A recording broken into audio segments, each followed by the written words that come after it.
Hello दोस्तों, आपको फिर से एक बार अपने YouTube चैनल पर स्वागत है। आज हम ज्ञानरंजन की पिता कहानी से जुड़े कुछ प्रश्नों को देखेंगे। चलो देखते हैं। आज का पहला प्रश्न है, पिता कहानी में किस नगर का उल्लेख किया गया है?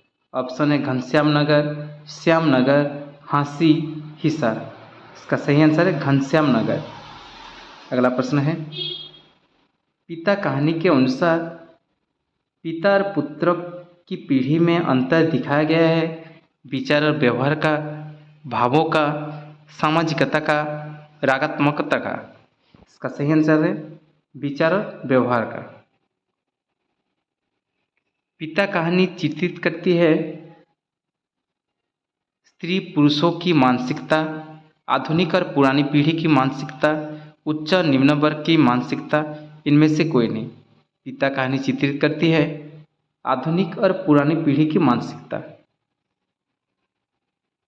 अगला प्रश्न है, किसी भी कीमत पर अपनी अनुभूति क्षमता को सतत जागरूक रखना अपने जीवन और अपने सृजन के लिए अनिवार्य है। कथन किस आलोचक का है? यह कथन है नामवर सिंह का। अगला प्रश्न है, बड़ी भयंकर गर्मी है, एक पत्ता भी नहीं डोलता। कथन पिता कहानी से किस पात्र का है? यह कथन है पिता का। पिता कहानी में भीमकाय दरवाजे की उपमा किस पात्र के लिए दिए गई है? लेखक के लिए, लेखक के पिता के लिए, लेखक के भाई के लिए, लेखक की पत्नी के लिए। पिता कहानी में भीमकाय दरवाजे लेखक के पिता के लिए दिए गई है। अगला प्रश्न है, पिता कहानी दो पीढ़ियों के बीच दुर्लभ खाई है। यह कथन किस आलोचक का है? नामवर सिंह, बचन सिंह, रामविलास शर्मा, नंद दुलारी वाजपेयी। पिता कहानी दो पीढ़ियों के बीच दुर्लभ खाई है। यह कथन है बचन सिंह जी के। पिता के मूल्य न सिर्फ पुराने हैं बल्कि उन्हें उसका मान है और उससे प्रबल आस्था और उनका गर्व भी है। यह कथन किस आलोचक का है? यह कथन है उपेंद्रनाथ अक्ष जी का है।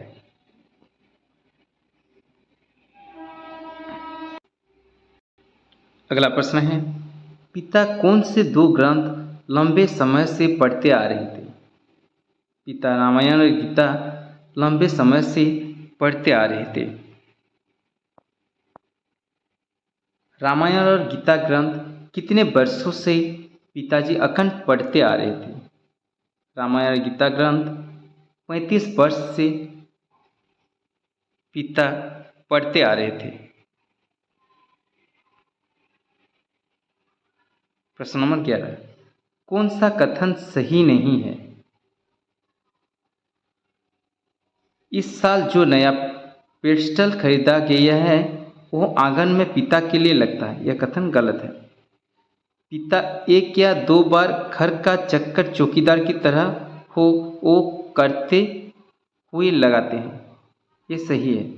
पिता चौकीदार की तरह वो करते लगाते हैं। गजब है कि मोटर तेल चल रहा है, पैसे खर्च हो रहे हैं, पिता की रात कष्ट में बीत रही है। ये भी पिता कहानी के आधार पर नहीं है। गजब तो पिता की जीत है, वो दूसरों का आग्रह अनुरोध माने तब ना। ये तो पिता कहानी के आधार पर है। प्रश्न पूछा था कौन सा सही नहीं है? इसका सही आंसर होगा ए और सी। ए और सी। अगला प्रश्न है, कौन सा कथन सही है? पिता कहानी के आधार पर सही कथन कौन सा है? इस साल जो नया पेस्टल खरीदा गया है वो आंगन में दादी अम्मा के लिए लगता है। ये सही है। पिता रिक्शे के लिए घंटे घंटे रहेंगे, धीरे धीरे सबके लिए सुविधाएं जुटाते रहेंगे, लेकिन खुद उसमें नहीं कम से कम शामिल होंगे। ये भी सही है। दादा भाई ने अपनी पहली तनख्वाह में उत्साह के साथ एक खूबसूरत शाबल लगवाया। ये भी सही है। पिता लड़कों द्वारा बाजार से लाई बिस्किट महंगे फल ही लेते हैं, ये गलत है। तो कौन सा सही है? ए, बी और सी। तो इसका सही आंसर होगा ए, बी और सी। अगला प्रश्न है, पिता के बारे में कौन सा कथन सही है? पिता अपनी अमावट, गजक और दाल रोटी के अलावा अन्य की चीज से प्रभावित नहीं होते थे, ये सही है। पुत्र पिता के लिए कुल्लू के सेब मांगने का उत्साह रखते थे, ये भी सही है। पुत्र का कथन है, पिता अद्भुत और विचित्र थे, ये भी सही है। पिता ने अपने जमाने में कलकत्ते के हॉल एंडरसन के सिले कोट पहनते थे, जिनके यहाँ अच्छे खासे यूरोपियन लोग कपड़े सिलवाते हैं, ये भी सही है। तो इसका सही आंसर है ए, बी, सी, डी, सभी सही है। अगला प्रश्न है, वायुसेना में नौकरी करने वाला भाई बहन के यूनिवर्सिटी के खर्च के लिए 10 वर्ष तक कितने रुपए भेजता था? इसका सही आंसर है 100। कितने रुपए भेजता था? 100 रुपये भेजता था।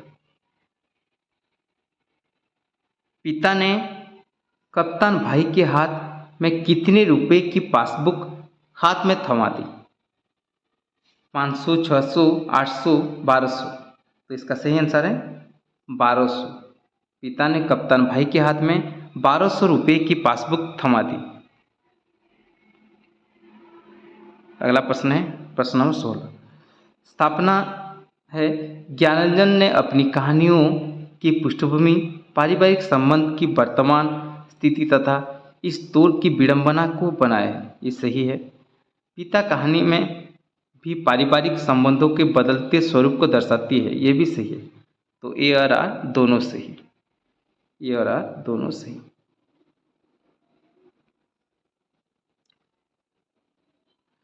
प्रश्न है, स्थापना है, पिता के प्रति असंतोष और सहानुभूति की मिली जुली प्रतिक्रिया ही इस कहानी की मूल तत्व है, ये सही है। तर्क है, स्वतंत्रोत्तर काल में पिता और पुत्र के बीच 2 पीढ़ियों के अंतर होने पर उपजने वाले द्वंद्व को अवस्था को चित्रित किया गया है, ये भी सही है। तो ए और आर दोनों सही, ए और आर दोनों सही। अगला प्रश्न है, स्थापना है, पिता कहानी में पिता और पुत्र के बीच टकराहट, द्वंद्व और विद्रोह के बहाव को वाणी मिली है। तर्क है, यह कहानी पीढ़ियों की सोच और जीने के तौर तरीकों की खाई को व्यक्त करने वाली कहानी, दोनों सही है।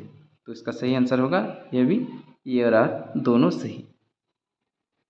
अगला प्रश्न है, पिता कहानी में अप्रत्याशित क्रूरता, अमानवीय व्यवहार का आभास भी होता है तथा पति पत्नी के बीच उत्पन्न होने वाले तनाव को उकरने वाली कहानी, ये गलत है, क्योंकि पति पत्नी के बीच तनाव को नहीं दिखाया गया है, पिता और पुत्र के बीच तनाव को दिखाया गया है।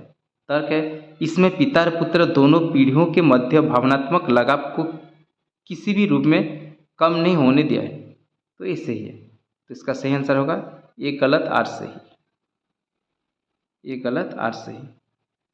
अगला प्रश्न है प्रश्न नंबर 20। सुधीर और देवा किस कहानी के पात्र हैं? पिता, कुशी का घटवा, राही, परिंदे। इसका सही आंसर है पिता। सुधीर और देवा पिता कहानी के पात्र है।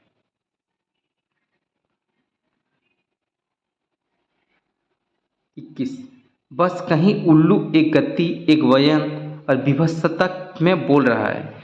रात्रि में शहर का आभास कुछ पलों के लिए मर सा गया है। उसको उम्मीद हुई कि किसी भी समय दूर या पास से कोई आवाज अकस्मात उठ जाएगी, घड़ी टनटना जाएगी या किसी दौड़ती हुई ट्रक का तेज लंबा हॉर्न बज उठेगा और शहर का मरा हुआ आभास पुनः जीवित हो जाएगा। प्रस्तुत कथन किस कहानी से ली गई है? यह कथन पिता कहानी से ली गई है। अगला प्रश्न है, पिता कहानी का प्रकाशन वर्ष क्या है?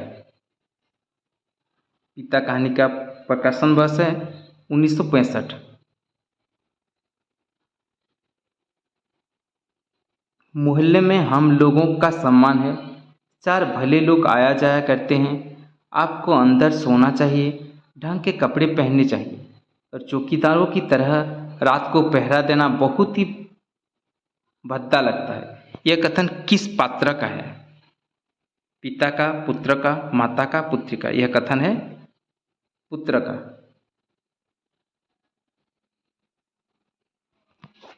इस तरह वीडियो देखने के लिए हमारे चैनल से जुड़े रहें। धन्यवाद।